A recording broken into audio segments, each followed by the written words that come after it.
Hello everyone, welcome to Ganit Gurukul and this is Yogesh Garg. So इस video में हम लोग डिस्कस करेंगे practice problem and I would say this is तगड़ा सवाल एज वेल। अच्छा क्वेश्चन है। और यहाँ आप देखो कि दो फंक्शंस आपको दिए हुए हैं, they are two real valued function, they are differentiable और तीन इसमें पार्ट आपको पूछे हुए हैं। तो पहला जैसे कि F1 पूछ रहा है, तो F1 के लिए आप देख सकते हो कि G'0 और G'3 की वैल्यू की ज़रूरत पड़ेगी ही पड़ेगी। और GY भी दिया हुआ है, वो F के टर्म में इन्वॉल्व कर रखा है। So good, it's a good question, आप सीधे इसको पिक नहीं कर सकते। But one thing we are clear with is Fx is a quadratic function. देखो ये कांस्टेंट क्वांटिटी, ये constant quantity, it's a clear cut quadratic function. मतलब आप ये कह सकते हो कि इसका जो डबल डेरिवेटिव होगा f'(x) that will be 2 irrespective of whatever the value of x be, तो वो तो 2 ही रहेगा, उसकी बात खत्म। तो आप f'(y) की जगह पे 2 पुट कर सकते हो। So what we can say is कि ये जो एक्सप्रेशन होगा GY that is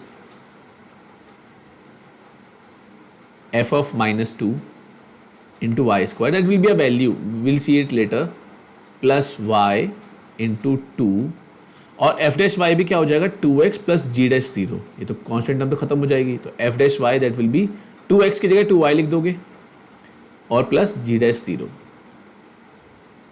-2। So we have this kind of thing over here.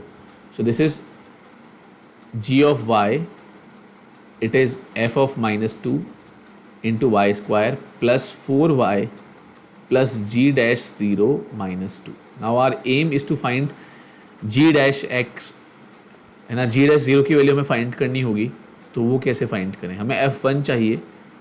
तो देखो अभी इसमें g of y जो आया वो भी एक बात समझ में आ रही है, वो भी क्वाड्रेटिक है। तो ना एक बात पक्की है कि g'3 जो होगा, डबल डेरिवेटिव यहाँ पे 2 आ जाएगा है ना, ऐसे 2 आएगा 2y से और f(-2) आएगा, तो इधर डबल डेरिवेटिव की बात होगी ही होगी है ना। लेकिन वो कोई वैल्यू आएगी, तो पहला काम हम ही करते हैं, पहले g' इसको डिफरेंशिएट करते हैं। ये जो gy आया है इसको डिफरेंशिएट करो, तभी g'0 की वैल्यू निकलेगी। डिफरेंशिएट करते हैं इसको, तो g'(y) it is 2 into f(-2) into y plus 4। तो g'0 अच्छी बात क्या हुई, वो सीधे 4 आ गया, ख़त्म। तो आपका g of y क्या आ गया? g of y is f(-2) into y square plus 4y plus 4 - 2 that is 2। This is your g of y। ये आपका g of y आ गया। अब g of y है अपने पास, ठीक है। हमें g'0 भी मिल गया है 4, g'3 की लेके बात होगी, तो ये g of y है।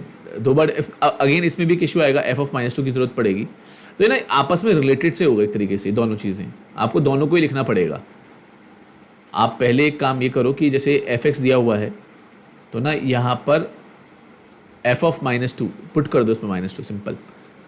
तो f(-2) that will B 4 plus g'0 is 4, तो 4 इंटू एक्स, तो 4 इंटू -2 और प्लस g'3, ये लिखो इसको यहाँ पर g'3। वैसे कर ही लो, यहाँ पे डबल एक और बार डिफरेंशिएट करोगे, ये ना g'(y) है ना, तो इसको एक और बार डिफरेंशिएट करोगे तो सीधे क्या आएगा इससे, मतलब देखो g'(y) that will be 2 into f(-2). फ़र्क ही नहीं पड़ेगा ना, 3 पुट करो 4 पुट करो, तो इसमें जो तीसरा टर्म है यहाँ पे प्लस में g'3 that will be 2 into f(-2). अब आप देख सकते हो यहाँ पे सीधे f(-2) की वैल्यू आ जाएगी आपके पास। भाई ये -8 प्लस 4 -4 हो जाएगा। आप क्लियरली आराम से देख सकते हो, उसको खुद से कर लेना, f(-2) की वैल्यू इससे 4 आ जाएगी। तो बहुत बढ़िया बात हो गई, सीधे GY बहुत क्लियर कट अपने पास आ गया। GY आ गया 4y² प्लस 4y प्लस 2। हालांकि GY इन्होंने नहीं पूछा था, शायद आगे ज़रूरत पड़े, लेकिन अभी तो ज़रूरत नहीं थी। लेकिन GY आ गया अपने पास। और अब हम आराम से अपना fx पे भी कमेंट कर सकते हैं। देखो fx क्या हो जाएगा, x² प्लस g'0 इज़ 4, तो plus 4x plus g'3 y is 2 into f(-2). f(-2) कितना आया था अपना 4, तो ये प्लस 8। अब आप 1 पुट करो, f(1) क्या हो जाएगा आपका 1 प्लस 4 प्लस 8 13। अब ये एक एच एक्स, इनको दोनों को मिला के कोई फंक्शन है, ये जी ऑफ वाई है, जी ऑफ एक्स क्या हो जाएगा भाई, g of x will be, मैं लिखता हूँ चलो देखो, this is g of y, so g of x will be, थोड़ा है क्वेश्चन में, मतलब चीज़ें मैंने कोशिश किया है इसको बहुत अलग अलग तरीके से एक्सप्लेन करने के लिए, लेकिन कन्फ्यूज़न रहेगा, इसको एक बार आपको देखना पड़ेगा क्योंकि क्वेश्चन में चीज़ें इन्वॉल्विंग हैं, एकदम से हिट भी नहीं होगा। पर अगर पता आप इतनी छोटी सी बात सोच लोगे कि जैसे मैंने कैसे प्रोसीड किया कि क्वाड्रेटिक था तो सोचना आसान हो गया, डबल डेरिवेटिव को लेके कमेंट करना आसान हो गया, ऐसे मैं स्टेप बाय स्टेप प्रोसीड किया है। Now we have G X, we have F X, this is G X and F X is, यहाँ पे फिर से लिख देते हैं एक बार, X square plus 4x plus 8। तो वो देखो किसके अबाउट, जीरो के अबाउट वो पूछ रहा है कि ये डेरिवेबल है कि नहीं है, कंटिन्यूस है कि नहीं है। आप देख सकते हो जीरो पुट करके तो दोनों की वैल्यूज अलग अलग आई, तो कॉन्टिन्यूस ही नहीं है, कॉन्टिन्यूस ही नहीं है, जो कॉन्टिन्यूस नहीं हो वो डेरिवेबल कहाँ से हो जाएगा, discontinuous at x is equal to zero, you can put x is equal to zero here, और आप देख सकते हो जीरो पुट करके इसकी वैल्यू आएगी 2, इसकी आएगी 8। जब आप डिफ्रेंशिएट करोगे तो ये देगा 8x प्लस 4 और ये देगा 2x plus 4, and you know अगर आप x को जीरो पुट करोगे दोनों का 4 आ जाएगा। तो डिसकंटिन्यूस पर डेरिवेबल कह सकते हैं, नो नॉट एट ऑल। ऐसा कैसे हो जाएगा कि जो डिसकंटिन्यूस है वो डेरिवेबल हो जाए वहाँ पर, does not make sense, is discontinuous only, क्योंकि जो चीज़ डिसकंटिन्यूस हो गई फिर वो डिफरेंशिएबल नहीं हो सकती, डेरिवेबल का मतलब यहाँ पे डिफरेंशिएबल ही है, ठीक है। 9th, f of alpha into g of beta is less than equal to 4, तो number of non positive ordered pairs alpha beta is. अब पता है इसमें एक इंटरेस्टिंग चीज़ क्या, आप जी एक्स और एफ एक्स को अगर ध्यान से ऑब्जर्व करो, this is 4x square plus 4x plus 1 plus 1 and this is x square plus 4x plus 4 plus 4। Now आपको लग रहा होगा कि इससे क्या फ़र्क पड़ रहा है, see this above expression g x is 2x plus 1 whole square plus 1 and this below expression is x plus 2 whole square plus 4। तो g क्या पूछा हुआ था, g of beta f of alpha है ना, पुट करो तो f of alpha into g of beta क्या होगा। मैंने ऐसे क्यों सोचा मैं आपको बताता हूँ,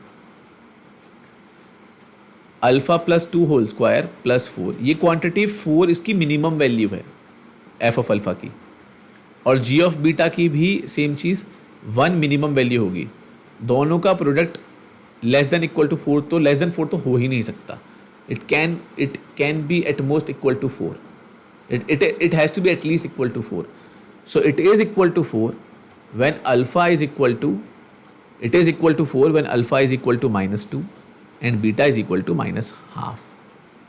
पता है इस तरह का आइडिया बहुत, आपका sum of squares is equal to 0 होता है तो जो टर्म्स इन्वॉल्विंग हो रही हैं स्क्वायर्स के अंदर वो 0 होनी चाहिए, इस तरह की चीज़ें चलती रहती हैं, तो वही यही ऐसा ही इसमें आइडिया भी लग रहा है, और इम्पॉर्टेंट है यार, कंप्लीटिंग द स्क्वायर वाला अप्रोच जो होती है ना ये इंपॉर्टेंट है, ऐसे ऑब्जर्व करना, एनालिसिस करना ये इंपॉर्टेंट है।